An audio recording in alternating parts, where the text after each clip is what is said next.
Well, I should just tell you quickly about the case I just had before I came on with you.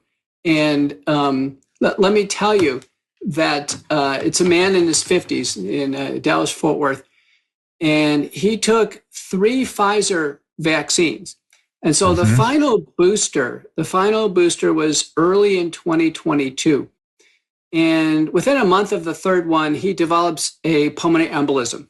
Okay, so he gets a blood clot. That's a well-known complication of the spike protein. Pfizer. Has he had COVID? Is COVID the illness involved in there anywhere? Never just to satisfy? Never had okay. COVID. Tested him, antibody negative against the nucleocapsid. Interesting. Okay, so this is solid. He's one of the 3% of Americans who's not had COVID. And he reminded me of that. So for sure, this is the vaccine.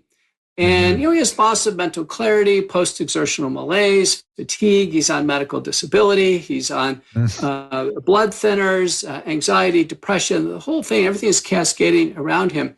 So he's been searching. He's been to Mayo Clinic. He's been to many specialists. I'm one of maybe a dozen doctors he's seen. But one of the people he engaged with is Bruce Patterson at Incel DX. And if you haven't had Bruce on your show, you should.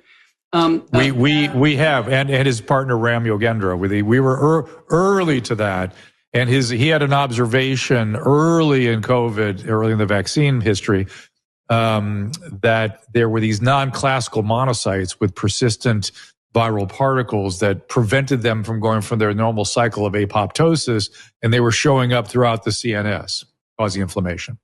Well, this patient I just had got his panel with Bruce Patterson, Incel DX, which specifically can measure the S1 segment of the spike protein in these CD16 positive monocytes.